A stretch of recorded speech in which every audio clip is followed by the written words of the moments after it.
Hi guys, તો હું તમને બીકોમ સેમ 5 માં ભંડોળ પ્રવાહ પત્રકમાં આગળનો દાખલો ભણાવવા જઈ રહ્યો છું. ઠીક છે, તો તમને સ્ક્રીન પર દેખાય છે તો જુઓ.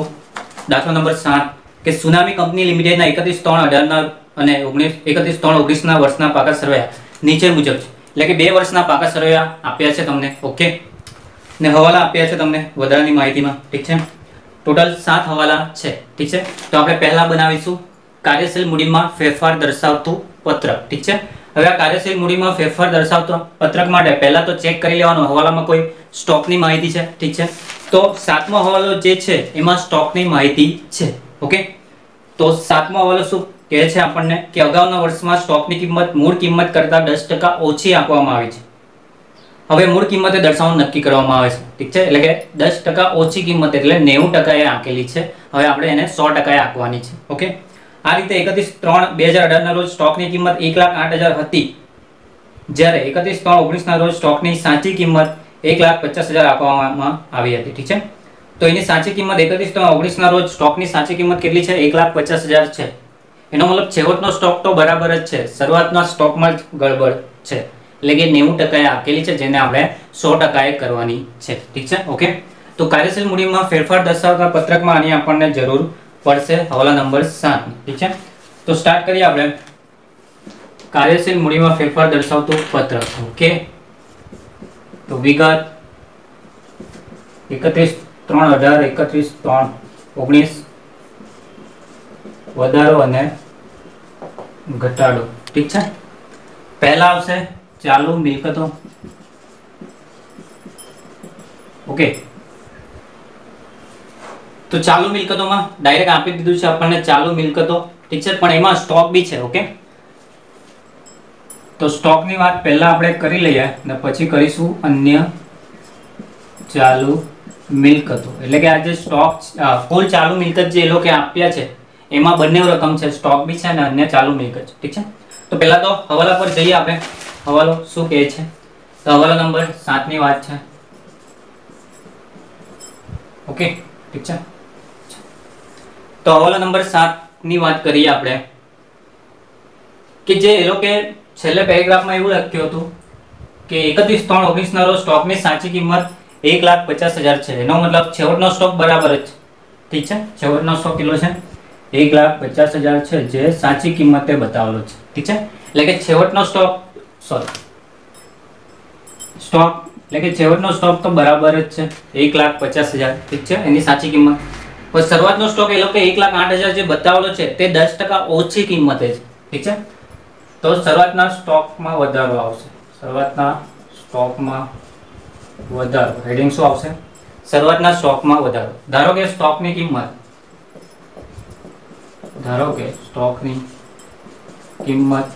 100 કેટલી હોય? 100. એ 10% ઓછી કિંમતે આપી છે એટલે -10%. એટલે આકેલ કિંમત ખરેખર કેટલી છે? 90. એટલે એ લોકો જે સ્ટોક બતાવેલો છે શરૂઆતનો 31/3/2018 નો તે 90 એ બતાવેલા છે. કેટલા એ બતાવેલા છે? ટોટલ 90. ઠીક છે, તો આપણે 90 એ કેટલા બતાવેલા છે? તો કીધું છે 1,08,000. 31/3/8 ના રોજ સ્ટોકની કિંમત કેટલી છે? 1,08,000. જો 90 એ 1,08,000 તો આપણે 100 એ બતાવવાના છે. 100 એ કેટલા? ઠીક છે, તો 1,08,000 ભાગ્યા 90% કરીએ તો 1,20,000 થાય. કેટલા થાય? ઓકે, તો આપણે આ બતાવવાના છે કે આ કાર્યશીલ મૂડીમાં 1,20,000. ઠીક છે, વધારો કેટલો થયો બંને વચ્ચે? એટલે કે પહેલા હતા કેટલા? 1,08,000 ના, હવે કેટલાના થઈ ગયા? 1,20,000 ના. એટલે કે કેટલો વધારો થયો? ખરેખર 12,000 નો વધારો થયો છે. ઠીક છે, જે તમારે બતાવવાનું છે નફા નુકસાન ખાતામાં જમા બાજુ. ક્યાં બતાવવાનું છે? શરૂઆતના સ્ટોકમાં વધારો થાય તો નફા નુકસાન ખાતાની જમા બાજુ. કેમ કે એનાથી નફો શું છે? સ્ટોક ઓછો બતાવ્યો હોય એટલે કે નફો વધી ગયો હશે. નફો શું થઈ ગયો હશે? વધી ગયો હશે. ઠીક છે, હવે નફાને ઘટાડવાનું છે તો આપણે એને બતાવીશું નફા નુકસાન ખાતાની જમા બાજુ. કેટલા બતાવીશું? 12,000. ઠીક છે, યાદ રાખજો જ્યારે સુધારેલ નફા નુકસાન ખાતું બનાવીશું ત્યારે આપણે જમા બાજુ 12,000 લખીશું. સ્ટોકમાં શરૂઆતના સ્ટોકમાં વધારો 12,000. ઠીક છે, અહીં આપણે લખવાના છે 1,20,000. કેટલા લખવાના છે? 1,20,000 જે એની સાચી કિંમત મળી ગઈ આપણે. ઠીક છે, ઓકે. ચાલો, તો 31/3/18 હતા 1,20,000 ને આ વર્ષે થયા છે 31/3/19 1,50,000. તો 30,000 નો શું થયો છે? વધારો થયો છે. તો વધારો થાય ચાલુ મિલકતમાં, તો વધારામાં લખીશું આપણે 30,000. ઓકે. અન્ય ચાલુ મિલકત, તો ખરેખર પાકા સરવાળામાં ટોટલ ચાલુ મિલકત કેટલી હતી? 5,60,000 શરૂઆતની. હવે 5,60,000 માંથી 1,20,000 તો સ્ટોક હતો, સોરી 5,60,000 માંથી 1,08,000 સ્ટોક હતો. કેટલો હતો? 1,08,000, કારણ કે આપણે આ રકમ લીધી છે. તો માઇનસ 1,08,000, તો 4,52,000 થશે. કેટલું થશે? 4,52,000. ઠીક છે, હું લખી દઉં 5,60,000 માઇનસ 1,08,000. ઠીક છે. બીજાની વાત કરીએ તો ચાલુ વર્ષમાં 6,60,000 હતા, જેમાં સ્ટોક કેટલો હતો? એ તો સાચી કિંમત જ બતાવેલ છે, એટલે કે 1,50,000 સ્ટોક હતો. તો એનો મતલબ 5,10,000 અન્ય ચાલુ મિલકત હતી. હેલો, ઠીક છે. ચાલો, તો કેટલો વધારો થયો છે ગઈ વર્ષની તુલનામાં? તો ગયા વર્ષે 4,52,000 હતા, આ વર્ષે 5,10,000 થયા છે. તો વધારો થયો છે 58,000 નો. વધારો થાય તો વધારામાં લખીશું 58,000. ઠીક છે, ઓકે.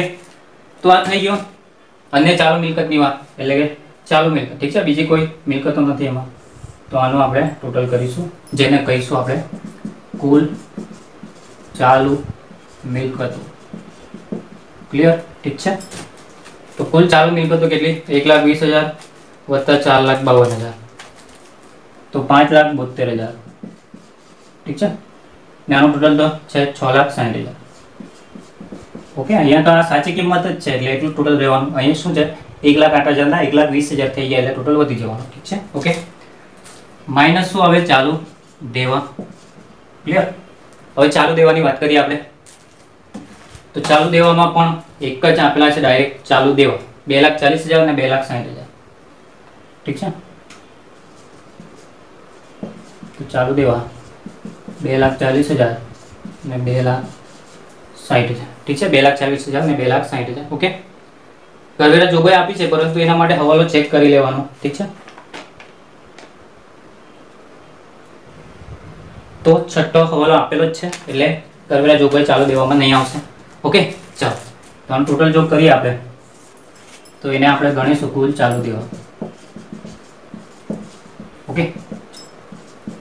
તો 2,40,000 ને 2,60,000. ઠીક છે. બાદબાકી કરીશું તો એને કહીશું કાર્યશીલ મૂડી, A માઇનસ B. ઠીક છે. તો 5,72,000 માંથી 2,40,000 જાય તો 3,32,000 કાર્યશીલ મૂડી, ને 6,60,000 માંથી 2,60,000 જાય તો 4,00,000 કાર્યશીલ મૂડી. ઓકે. બે માંથી વધારે કોણ છે તે ચેક કરી લઈએ આપણે. તો 4,00,000 વધારે છે, તો 4,00,000. ઓકે. બાદબાકી આવશે 4,00,000 માઇનસ 3,32,000 કરીએ તો 68,000. ઓકે. જેને કહીશું આપણે કાર્યશીલ મૂડીમાં શું? તો ગયા વર્ષે હતા 3,32, આ વર્ષે થયા 4,00,000, એટલે વધારો થયો. તો એ ગણાશે કાર્યશીલ મૂડીમાં વધારો. કેટલો? 68,000. ઠીક છે. વધારે ઘટાડાનો ટોટલ મારી દઈએ તો એમાં ચાલુ દેવાનું બાકી રહી ગયું આપણું 2,40,000 ને 2,60,000. 20,000 નો વધારો થયો છે, તો ક્યાં જશે? નેગેટિવ ઇફેક્ટ, એટલે ઘટાડો. કેટલા? 20,000. ઓકે. ચાલો, એનું ટોટલ કરીએ આપણે તો 88,000 ટોટલ, ને આ બાજુ 20,000 ટોટલ. ઠીક છે, ઓકે. તો સૌથી વધારે કેટલા છે? 88,000. ક્લિયર? તો બાદબાકી કેટલી આવશે? -20 જાય તો 68,000. તો આપણને શું મળી ગયું? કાર્યશીલ મૂડીમાં વધારો, કારણ કે ટોટલ કોનું વધારે છે? વધારાનું ટોટલ વધારે છે, એટલે કાર્યશીલ મૂડીમાં વધારો 88,000. ઠીક છે. તો કાર્યશીલ મૂડી અહીં પૂરી થાય છે. ઓકે. હવે આપણે ચેક કરીશું સુધારેલ નફા નુકસાન ખાતું અને પાકું સરવૈયું. ઓકે. તો સુધારેલ નફા નુકસાન ખાતું બની ગયું છે, ભંડોળ પ્રવાહ પત્રક બની ગયું છે. ઓકે. હવે આપણે લખીએ તો શરૂઆતની બાકી કઈ બાજુ આવશે? જમા બાજુ. ને છેવટની બાકી ઉધાર બાજુ. ક્લિયર? ચલો, તો શરૂઆતની બાકી આપી છે નફા નુકસાનમાં 1,20,000 અને છેવટની બાકી છે 1,50,000. ક્લિયર? ભંડોળ પ્રવાહ પત્રકમાં શું આવેલું? વધારો આવેલો. વધારો આવે તો ઉપયોગમાં, તો કાર્યશીલ મૂડીમાં વધારો ક્યાં આવશે? ઉપયોગમાં 68,000. ઠીક છે, તો કાર્યશીલ મૂડી જે આપણે બનાવી છે એમાં વધારો આવ્યો છે. વધારો આવે તો ક્યાં લખાય? ઉપયોગમાં લખાશે. ઠીક છે, તો આપણે ઉપયોગમાં લખ્યું. ઓકે. બીજું મેં તમને કીધેલું સ્ટોકની વાત કરી. ઠીક છે, તો સ્ટોકમાં શું થયેલું? શરૂઆતના સ્ટોકમાં વધારો થયો હતો. તો શરૂઆતના સ્ટોકમાં જો વધારો થાય તો નફા નુકસાન ખાતાની જમા બાજુ લખવાનું છે આપણે સુધારેલ નફા નુકસાન ખાતામાં. તો અહીં લખીશું શરૂઆતના સ્ટોકમાં વધારો.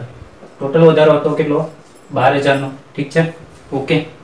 ચાલો, હવે વાત કરીએ આપણે હવાલાની. ઠીક છે, તો પહેલો હવાલો છે ₹50,000 માં એક યંત્ર વેચવામાં આવ્યું હતું જેની પડતર કિંમત 1 લાખ હતી અને તેના પર 42,000 નો ઘસારો કાપવામાં આવ્યો હતો. એટલે કે આપણે શું બનાવવું પડશે? અહીંયા યંત્ર ખાતું બનાવવું પડશે. ઠીક છે, વેચાણ કરેલું છે 42,000 નો, એમાં ઘસારો કાપેલો છે. ઠીક છે, ને 50,000 માં વેચાણ કર્યું છે એટલે રોકડા આવશે. ઠીક છે, તો પહેલા ખાતું બનાવીએ આપણે. તો યંત્ર ખાતું બનાવી દીધું છે. ઠીક છે, ને એની સાથે ઘસારાની જોગવાઈ ખાતું, કેમ કે ઘસારો આપ્યો છે આપણને. ઠીક છે, યંત્ર ખાતું છે તો યંત્ર મિલકત છે તો મિલકતની હંમેશા ઉધાર બાકી, એટલે ઉધાર બાજુ શરૂઆતની બાકી અને જમા બાજુ છેવટની બાકી. ઠીક છે, તો કેટલી શરૂઆતની બાકી છે એની? તો યંત્ર એટલે સ્થિર મિલકત જ આપેલી છે અંદર, એટલે આપણે સ્થિર મિલકત લઈશું એને. ઠીક છે, તો 16 લાખ શરૂઆતની બાકી ને છેવટની બાકી 19,40,000. ઠીક છે, એના પછી ઘસારાની જોગવાઈની હંમેશા જમા બાકી હોય તો જમા બાજુ શરૂઆતની બાકી ને ઉધાર બાજુ છેવટની બાકી. ઓકે, તો શરૂઆતની બાકી છે કેટલી? ઘસારાની જોગવાઈમાં 4,60,000 ને છેવટની બાકી છે 5,80,000. ક્લિયર? હવે વાત કરીએ હવાલાની. હવાલા નંબર 1 છે ₹50,000 માં એક યંત્ર વેચવામાં આવ્યો. તો યંત્રને વેચ્યું કેટલામાં છે? 50,000 માં. તો વેચે એટલે રોકડ આવે. રોકડ આવે તો રોકડ ઉધાર થાય ને યંત્ર ખાતું જમા થાય. તો યંત્ર ખાતાની જમા બાજુ રોકડ ખાતે શું કર્યું છે? વેચાણ કેટલામાં કર્યું છે? તો 50,000 માં. ક્લિયર? ઓકે, ચાલો. તો જેની પડતર કિંમત 1 લાખ હતી અને તેના પર 42,000 નો ઘસારો છે. તો ઘસારાની જોગવાઈ ખાતું બનાવ્યું છે એટલે ઘસારો ક્યાં જશે? ઘસારા ખાતામાં. ઠીક છે, તો ઘસારા ખાતે કેટલા? ટોટલ 42,000. તો 42,000 ક્યાં લાવીશું આપણે? ઘસારાની જોગવાઈ ખાતામાં લાવીશું. ઠીક છે, તો યંત્ર વેચાણનો ઘસારો કેટલો છે? 42. ઠીક છે, ઓકે. ચાલો, એના પછી હવે વેચાણ કર્યું તો નફો કે ખોટ થઈ હશે. ઠીક છે, તો એના માટે ગણતરી કરીએ આપણે. તો યંત્રની મૂળ કિંમત ખરેખર હતી કેટલી? 1 લાખની. ઠીક છે, એના પર ઘસારો કેટલો ગણ્યો છે? 42,000. એનો મતલબ યંત્ર ખરેખર ઘસારા બાદ કિંમત કેટલી છે એની? 58,000. ઠીક છે, ઓકે. તો ઘસારા બાદ કિંમત 58,000 છે. એને વેચ્યું કેટલામાં? તો 50,000 માં. વેચાણ કેટલામાં કર્યું છે? 50,000 માં. એનો મતલબ હતી કિંમત 58,000 ની, વેચી કેટલામાં આપણે? 50,000 માં. તો 8,000 ઓછી કિંમતે વેચી દીધી એટલે આપણને શું થશે? ખોટ. તો ખોટ કેટલી હશે? 8,000. તો ખોટ ક્યાં જાય? નફા નુકસાનની ઉધાર બાજુ. ઠીક છે, તો આપણને શું થઈ ગઈ? આ યંત્ર વેચાણથી ખોટ આવી. તો ખોટ ક્યાં જાય? નફા નુકસાનની ઉધાર બાજુ. તો નફા નુકસાનની ઉધાર બાજુ તો મિલકતમાં જમા બાજુ. ઠીક છે, એટલે કે ખોટ. ઓકે, યંત્રના ખોટ કાઢે ઉધાર. ખોટ હંમેશા શું થાય? ઉધાર થાય. તો તે યંત્ર ખાતે, તો યંત્રની જમા બાજુ આપણે લખીશું નફા નુકસાન ખાતે ખોટ. કેટલી ખોટ આવી? તો 8,000 ની. ઠીક છે, ઓકે. ચાલો, પછી હવાલો નંબર બીજો જોઈએ કે ચાલુ વર્ષે 1,90,000 નો ઘસારો કાપવામાં આવ્યો હતો. એનો મતલબ કુલ ઘસારો આ વર્ષનો કેટલો છે? 1,90,000. તો એ કાની બાકી છે? અહીંની બાકી છે. કારણ કે અહીં જે ઘસારો આવશે તે જ આપણે ક્યાં લખીશું? નફા નુકસાનમાં. એટલે કે નફા નુકસાનની જે બાકી આપણે શોધીએ છીએ તે ડાયરેક્ટ તમને આપી દીધી. કેટલી આપી દીધી છે? 1,90,000. ઠીક છે, ઓકે. ચાલો પછી યંત્ર વિશે કોઈ બીજો હવાલો છે તો છે પાંચમો હવાલો. ઠીક છે, તો પાંચમો હવાલો બી ચેક કરી લઈએ. તો ₹28,000 ની સ્થિર મિલકતો માંડીવાળી છે જેના પર પૂરેપૂરો ઘસારો માંડીવાળી.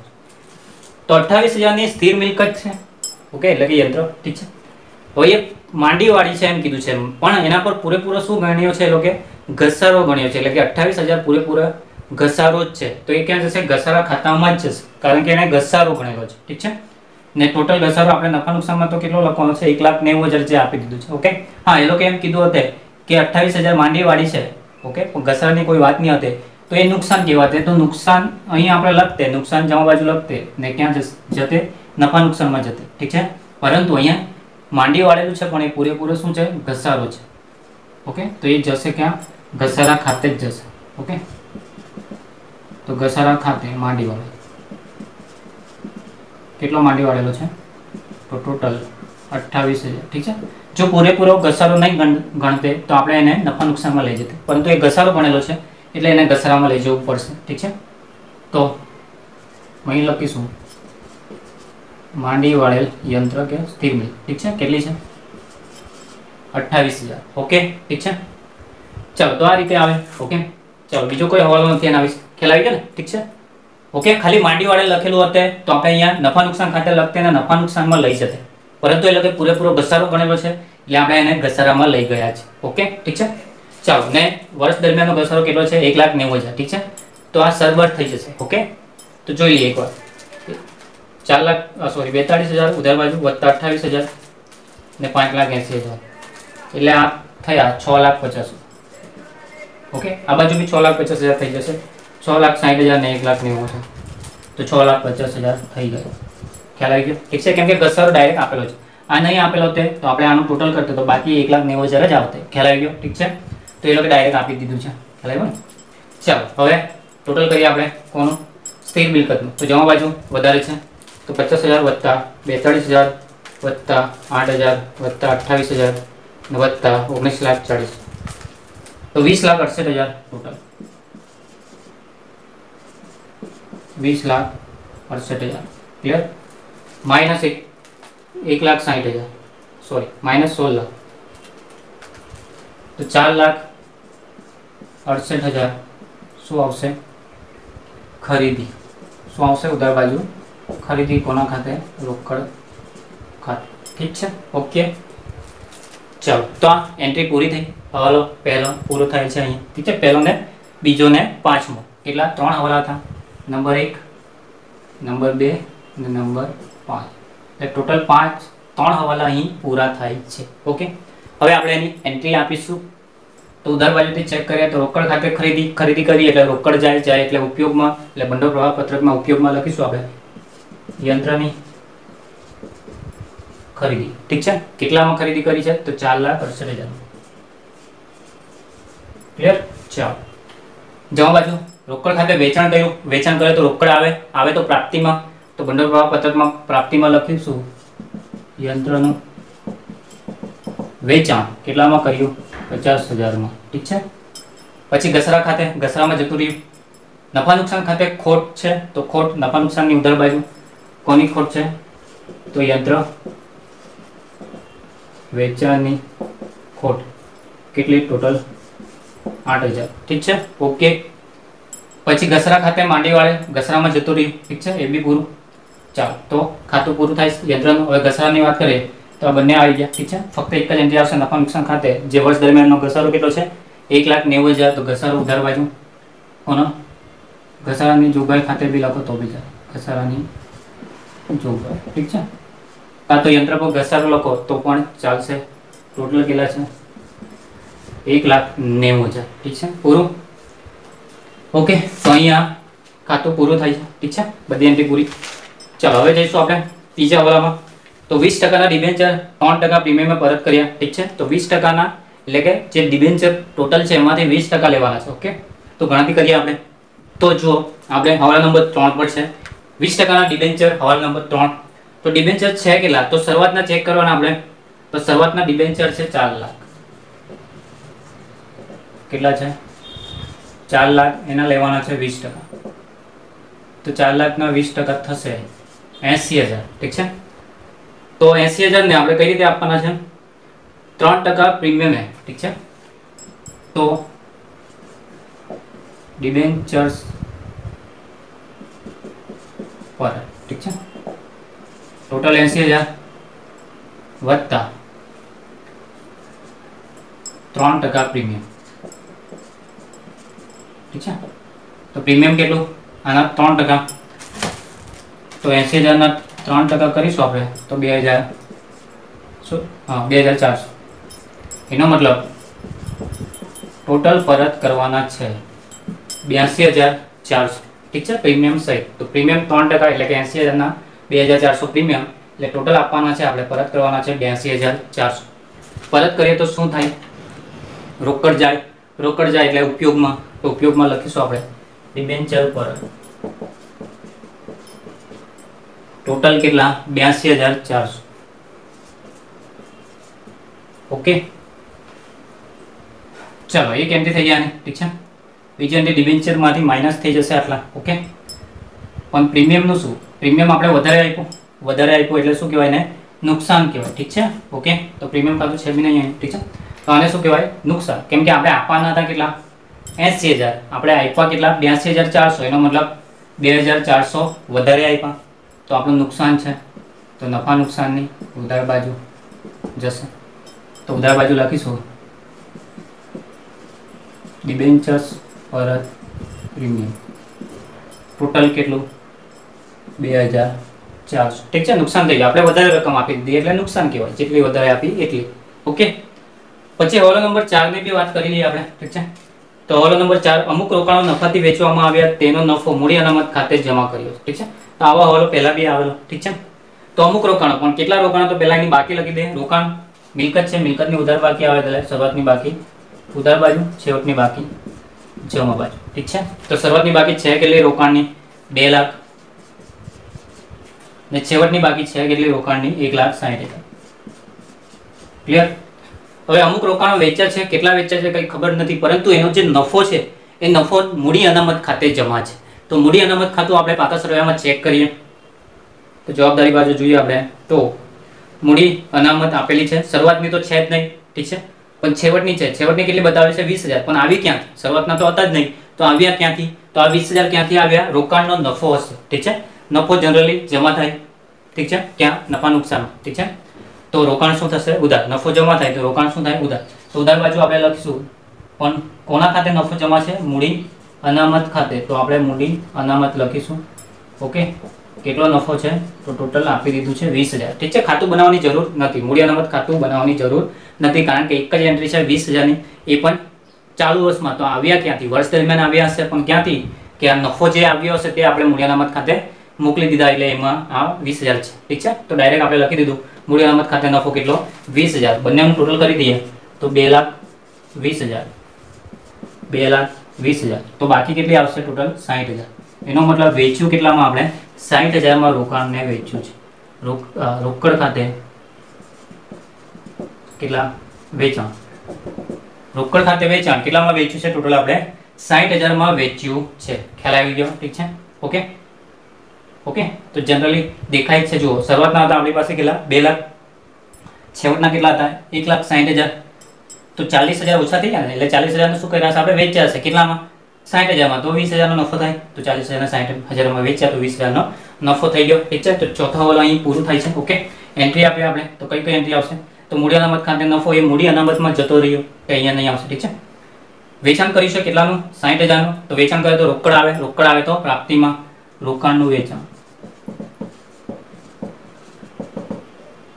કેટલામાં 60,000 માં કર્યું છે, ઓકે।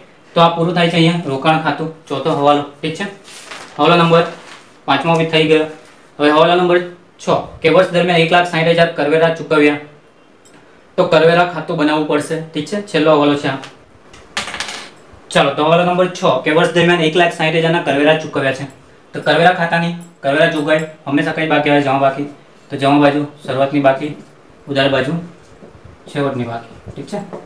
ચાલો, તો શરૂઆતની બાકી છે કેટલી કરવેરાની તો 1,80,000 ને છેવટની બાકી છે 1,70,000. ક્લિયર? હવે કરવેરા ચૂકવ્યા છે, છઠ્ઠા વાલામાં કીધું છે ચૂકવે એટલે રોકડ જાય, તો રોકડ જાય એટલે રોકડ જમા, કરવેરા ઉધાર. તો ઉધાર બાજુ કરવેરા ખાતાની રોકડ ખાતે ચૂકવ્યા. કેટલા ચૂકવ્યા? 1,60,000. ઠીક છે, ટોટલ મારી દઈએ તો 1,60,000 વત્તા 1,70,000 3,30,000 માઇનસ 1,80,000 કરીએ તો 1,50,000 આવશે નફા નુકસાન ખાતે જોગવાઈ. એટલે કે નફા નુકસાન ખાતે કેટલા લઈ જવાના છે આપણે? 1,50,000 લઈ જવાના છે. ઠીક છે, ઓકે. ચાલો તો એન્ટ્રી આપી દઈએ. ઠીક છે, તો રોકડ ખાતે ચૂકવ્યા, ચૂકવ્યા એટલે રોકડ જાય, રોકડ જાય એટલે ઉપયોગ, ઉપયોગમાં લખીશું કરવેરાની ચૂકવણી. એટલે કે કરવેરા ચૂકવ્યા. કેટલાના ચૂકવ્યા? 1,60,000. ક્લિયર? ઠીક છે. નફા નુકસાન ખાતે કરવેરા જોગવાઈ ઉધાર બાજુ કરવેરા જોગવાઈ 1,50,000. ક્લિયર? ચાલો તો હવાલા બધા પૂરા થાય છે અહીં. ઠીક છે, બધા જ હવાલા પૂરા થઈ ગયા.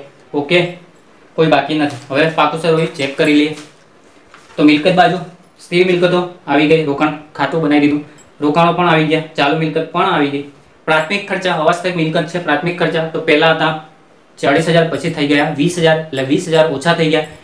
એટલે શું કહેવાય? માંડી વાળેલ કહેવાય. તો માંડી વાળા એટલે નફા નુકસાનની ઉધાર બાજુ નુકસાન છે આપણું. તો માંડી વાળેલ પ્રાથમિક ખર્ચ ટોટલ કેટલા માંડી વાળ્યા? તો 20,000. ક્લિયર? ઓકે. હવે દેવા બાજુ ચેક કરીએ તો ઇક્વિટી શેર મૂડી 6 લાખ છે અને પછી 8 લાખ થઈ ગઈ. 2 લાખનો વધારો થયો એટલે શેર મૂડી બહાર પાડી હશે. તો પ્રાપ્તિમાં બહાર પાડેલ ઇક્વિટી શેર મૂડી કેટલી? 2 લાખ.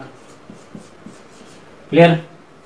મૂડી અનામત આવી ગઈ. ઠીક છે, સામાન્ય અનામત 3,40,000 છે અને પછી 4 લાખ છે, એટલે કે 60,000 નો વધારો થયો. તો સામાન્ય અનામત નફા નુકસાનની ઉધાર બાજુ સામાન્ય અનામત કેટલાનો વધારો થયો છે? 60,000. ઠીક છે, વધારો થાય એટલે નફા નુકસાનની ઉધાર બાજુ 60,000. નફા નુકસાન ખાતું આવી ગયું, ડિબેન્ચર આવી ગયા. જો ડિબેન્ચર 4 લાખ હતા, પછી 3,20,000 થઈ ગયા, તો 80,000 નો ઘટાડો થઈ ગયો ને. તો એ તો શું કર્યા આપણે? પરત કરી દીધા ને. ઠીક છે, એટલે ઘટાડો થયો. ચાલુ દેવા આવી ગયા, ઘસારાની જોગવાઈ પણ આવી ગઈ, કરવેરા જોગવાઈ આવી ગયા. સૂચિત ડિવિડન્ડ, તો સૂચિત ડિવિડન્ડમાં શું કરવાનું હોય? ગયા વર્ષના ચૂકવવાના હોય, આ વર્ષની જોગવાઈ કરવાની. તો ગયા વર્ષના છે કેટલા?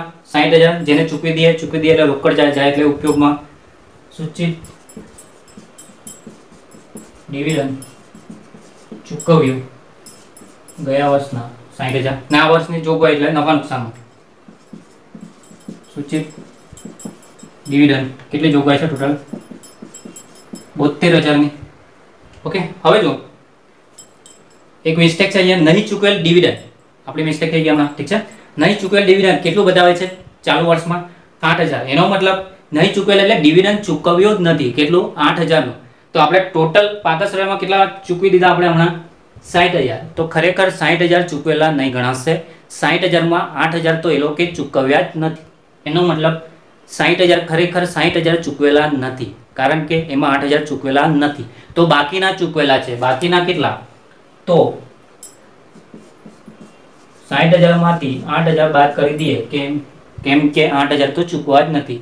એટલે ખરેખર ચૂકવેલા છે 52,000. ખરેખર કેટલા ચૂકવેલા છે? લોકો 52,000 જ ચૂકવેલા છે. ઠીક છે, 60,000 પૂરેપૂરા ચૂકવેલા નથી. ઠીક છે, તો આ રીતે લખ્યું હશે તો તમારે માઇનસ કરીને પછી જેટલી રકમ ચૂકવવાની થાય એટલી ચૂકવવાની. ખ્યાલ આવી ગયો? ઠીક છે, ઓકે. ચાલો તો પાકું સરવાળું બી અહીં પૂરું થાય છે. હવે આપણે નફા નુકસાન સુધારેલ નફા નુકસાન ખાતાનો ટોટલ કરીશું. ચાલો તો ઉધાર બાજુ 8,000 વત્તા 1,90,000 વત્તા 2,400 વત્તા 1,50,000 વત્તા 20,000 વત્તા 60,000 વત્તા 72,000 વત્તા 1,50,000 6,52,400 ટોટલ. 6,52,400 6,52,400. ઠીક છે, એમાંથી માઇનસ કરી દઈએ 1,20,000 ને માઇનસ 12,000 તો 5,20,400. 5,20,400 શું આવશે? સુધારેલ નફો. ઠીક છે, તો અમારો સુધારેલ નફો આવી ગયો 5,20,400, જે આપણે ભંડોળની પ્રાપ્તિમાં લઈ જશું. સુધારેલ નફો 5,20,400. ઠીક છે. ચાલો તો ભંડોળ પ્રવાહ પત્રકનું ટોટલ મારીએ 50,000 વત્તા 60,000 વત્તા 2 લાખ વત્તા 5,20,400 તો 8,30,400. 8,30,400 શું આવશે ભંડોળ પ્રવાહ પત્રકનું ટોટલ. તો જમા બાજુ બી એટલા આવવા જોઈએ. 68,000 વત્તા 6,68,000 સોરી 4,68,000 વત્તા 82,400 ને વત્તા 1,60,000 ને વત્તા 52,000 8,30,400.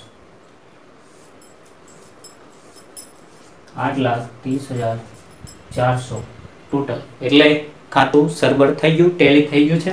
ઠીક છે. ઓકે, તો દાખલો અહીં પૂરું થાય છે. ફરીથી મળીશું આપણે આગળના દાખલામાં. ઠીક છે. Good bye.